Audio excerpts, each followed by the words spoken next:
What's up guys, and welcome to the channel. It's Joanna here, founder and CEO of Supwell. And today I wanted to dive into some learnings from my recent training block where I just did 16 straight weeks of 16-mile long runs. It was really fun and challenging, and I wanted to share some of the things that I learned from taking this on. Let's get into it.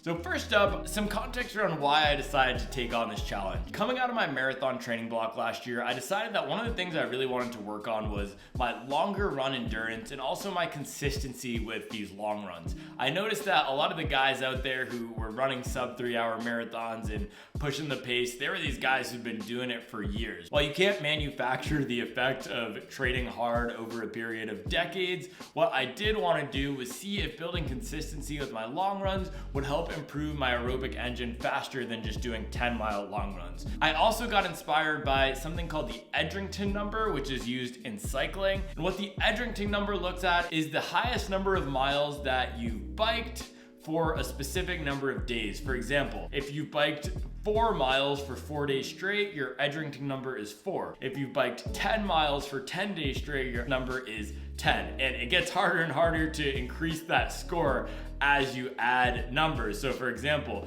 if you're at a 19, that means you've cycled 19 miles for 19 days straight. To get to that 20, you then have to cycle 20 miles for 20 days straight. So I adapted that for my running, and I created this concept called the WHAM score, which is weekly accumulative mileage. And I decided that I wanted to hit a WHAM score of 16, which would be running 16 straight weeks of 16-mile long runs. So my WHAM score is officially 16. I stayed healthy throughout the training block, which was the most important thing for me, and I ran a few races in there as well. So let's dive into some of the things that I've learned. So first up, the number one learning that I have from this block is done is better than perfect. And there's a million ways to say this, but that's my favorite aphorism for it. Another way to think about it is just execution over perfection. And that's a big thing for me. When I was younger, I used to be a huge perfectionist, but I realized sometimes just getting out there, even if you know you're not gonna have the best run, is key. Build that consistency, bank those miles, and keep it moving. I had some runs where I was crushing it and I was running marathon race pace for almost the entire 16 miles. I had some other runs where I had terrible sleep, terrible fueling, and I was finishing at a 2-minute per mile pace slower than my normal aerobic runs. But all of that was secondary to the primary goal of this training block, which was to build consistency and just hit those 16 miles for 16 weeks straight. And having that number one goal in mind helped me reframe my mindset to say, you know what, I just gotta get it done. It doesn't have to be a perfect run, but banking the mileage is gonna make me a stronger runner. Alright, second learning is that long runs are hard. I thought that by the end of these 4 months, I was gonna feel like 16 miles was nothing to me. I've had this experience before, right? When I'm running 8 miles consistently, 10 miles or 12 miles, it just gets easier. 8 miles feels like 6 miles used to. 10 miles feels like 8 miles used to. That was not the case with these 2-hour efforts. For me, when I get past that 90-minute mark, when I get past that 10 to 12 mile range, it's a different ballgame. Those last 30 minutes, I think no matter how experienced I've gotten with running, remain hard. And that goes into my next few learnings.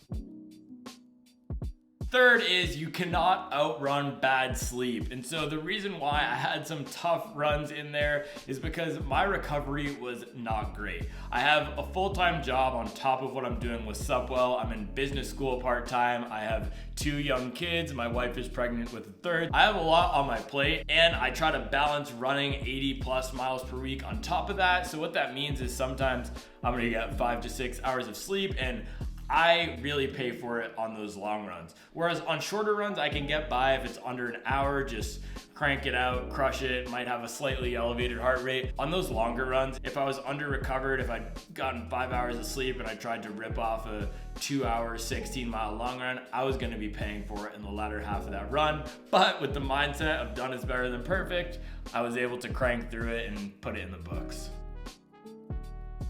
Fourth is that fueling is not optional. So for me, again, anything past that 90-minute range, I need to be getting some calories in me. I took a metabolism test last summer that said I should be getting about 4,000 calories a day. So if I'm out there for 2 hours without any fueling, I can get by, but I'm gonna be paying the price later in the day. And that's the biggest thing for me. Nailing that fueling strategy really helps me feel better, have a functional brain later in the day to be a good dad and a good husband. And so I realized I need to get some carbs in before my run, and I need to get those gels in at mile 4, mile 8, and mile 12. I use the Huma gels. They're chia based. They go down super easily.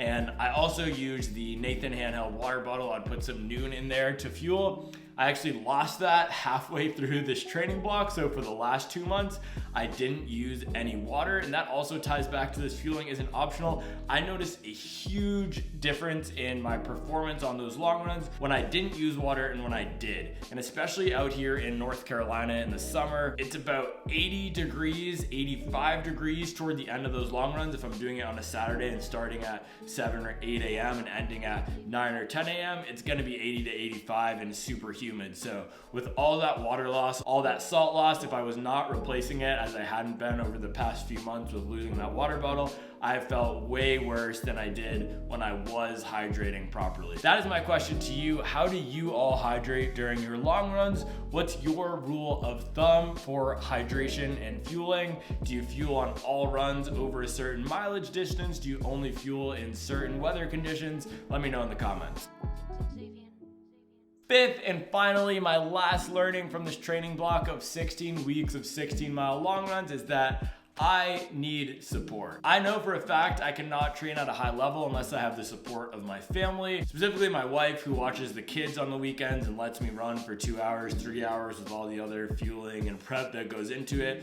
And also just knowing that I'm gonna be out of commission for the night before because I need to go to bed early, or I'm gonna need recovery later in the day. Having that buy-in from your family is super helpful. And for me, that also means my kids get super excited because they love to see me running and being consistent with it and having fun. And my daughter, who's 4, loves to see me at the races and running fast. So if you do have a family, make sure that you have the support before you try something like this or before you get into marathon training, because without it, there's just gonna be some tension. Not that I'm speaking from personal experience or anything, you know? All right, guys, there you have it. Those are my learnings from 16 weeks of 16-mile long runs. I now have that 16 WAM score. Let me know in the comments what your WAM score is. What's the longest number of weeks you've run consecutively with that mileage? So have you run 10 weeks straight of 10-mile long runs? Have you run 8 weeks straight of 8-mile long runs? Let me know. As always, thank you for liking, thank you for subscribing, and I'll make sure to keep you up to date on the latest and greatest in the world of performance running.